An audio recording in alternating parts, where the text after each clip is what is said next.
Good news out of Kansas City. Patrick Mahomes believes he's on track to be ready for the Chiefs' Week 1 matchup against the Broncos on September 14th on Monday Night Football. Now, Mahomes tore his ACL and LCL last December, but he has not missed a Chiefs practice during camp.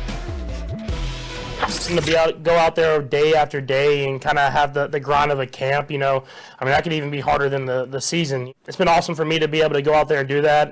Exciting. I didn't know if I was going to have to take days off and stuff like that, but my body's responded the right way. And so, honestly, the more we practice, the better I feel like. All right, fellas. So ESPN's Bill Barnwell released his top 5 list of NFL teams most likely to improve this season. And Bill predicts Mahomes and the Chiefs as one of those teams to bounce back this season, along with the Lions, Ravens, Giants, and Jets. All 5 of those teams missed the playoffs last season. Doggy, do you think the Chiefs will have a major bounce back season? I even hate to put them in this category because the Chiefs are going to be competitive. And I don't even like putting the Ravens in the category either because they're going to be pretty good. Giants and Jets, I have no problem with. You want to put the Saints there or something. The Chiefs, I'm going to bet on the player. Lewis, Kevin, I'm betting on the player. Everybody thinks, he's not the same. The rankings he's been 18th in the rankings. I think people think that Allen, and there's football fans out there that, sort of want to have a wait and see attitude since he wasn't that great last year before he got hurt. Nonsense. Kelsey's got a little something to prove. The Chiefs got a little something to prove. They were 6-11 last year. The head coach is one of the great coaches we've ever had. All right, I'll let Lewis break down the offensive line. I've heard there's some issues there. But Walker's going to help their running game. He's going to help their running game. Spags will put together a good defense. I know they lost McDuffie, but he's going to put together a good defense. Geez, they're 10.5 in Vegas with the number, and I would take the over. I trust the quarterback. I'm putting my money on Mahomes. Yeah, Doug, I'm with you in the sense that putting the Lions, Ravens, and Chiefs on this list is tough because they're going to be better. Of course they're going to be better. They're going to be healthier. They have great quarterbacks. They have better staffs, et cetera, et cetera. But when you think about a Chiefs turnaround, there's 2 different categories. Will they be better and make the playoffs? Probably. Will they be the Mahomes Chiefs we remember? Probably not. Here's the stat Hembo gave me earlier this morning that stopped me in my tracks. Last 4 seasons, 18 Mahomes pass touchdowns outside the red zone. 18, 4 seasons. That sounds so bad. The 4 seasons before that, 56 passing touchdowns outside the red zone. They were creating something out of nothing all of the time. They haven't been able to do that since Tyreek Hill left, since they had a reliable downfield threat, since Travis Kelce was in his prime. So they've got to discover how to have that deep ball magic again. They just simply haven't done it. They drafted Xavier Worthy in the first round, hoping that would happen. Hasn't clicked just yet. Maybe it does this year. We talked about the offensive line issues. I've seen Mahomes win with worse obstacles than having a bad tackle. I'm okay with that. The defense, we talked about the McDuffie and some of those questions. Brian Cook, the safety who goes to Cincinnati. There are questions there. Can the young guys replace the veterans that they miss? So questions abound. I think they'll make the playoffs. They're not going to be division winner, Super Bowl champion, that kind of thing yet. I still need to see a little more. Yeah, look, I think it's going to look different in Kansas City this year. It's going to look different. Do I think that they're going to have a rebound? Yeah. Do I think they will be better than they were in 2025? Yeah. I think their upside will be about how this current iteration of this offense gels early on in the season, as far as the offensive line being able to capture the line of scrimmage, run the football with a lot of authority, with a lot of physicality, which is what Eric Bieniemy wants to do. And then how does he evolve as the season progresses and he gets stronger and stronger, as he just alluded to? He says, look, the more I practice, the better I feel. He's going to have to win with his mind early on in his mastery of this offense, which he has been in it his entire career. Now he could teach it to the young players.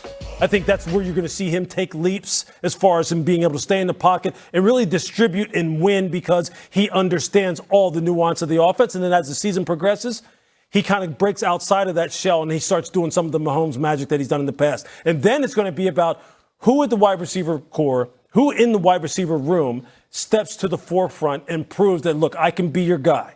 I can be your guy, short, intermediate, and deep. Xavier Worthy, do you become that guy? Do you truly become that guy who can be that third level threat? Is Cyrus Allen as good as many in Kansas City and many who have played the wide receiver position believe he can be in the middle of the field? Can Travis Kelce turn back the clock? Is Josh Simmons going to stay healthy on the left side? Yeah. Is Jalen Moore going to be a dependable right tackle? We know the interior three is going to be fine and Kenneth Walker is going to be fine. And this young defense, look, they've got some dudes now who are young, have fresh legs, and Spags is going to put them in good spots.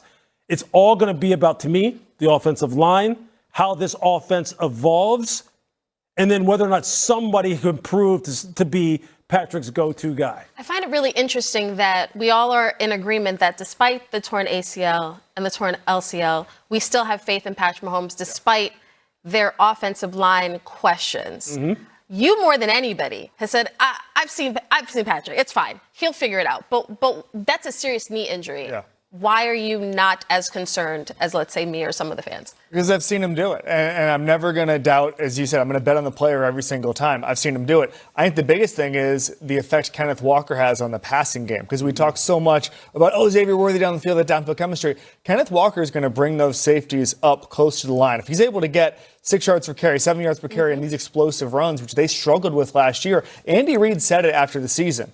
Defensive backs and linebackers were not respecting their play action. They were saying, what Caitlin Clark did 2 years ago, just like, it's fine, let him take the 3. That's what teams were doing with the Chiefs running game last year was, hey, you take it, we'll take the passing game. If you've got a legitimate running game threat, that's when things open up, and then the downfield stuff from Mahomes starts. So offensive line down the list for me of concerns. A thing I like about the Chiefs, they're always the team to beat before the season, and this year, they're a little under the weeds.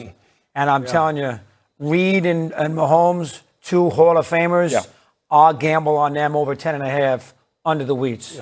Yeah. That's the way I feel. I want to kind of like piggyback on something Kev said. Look, when you have a credible run threat from the standpoint of teams know that you will reasonably commit to running the football, and you can get 3.5, and maybe like touch on 4 yards per carry per run.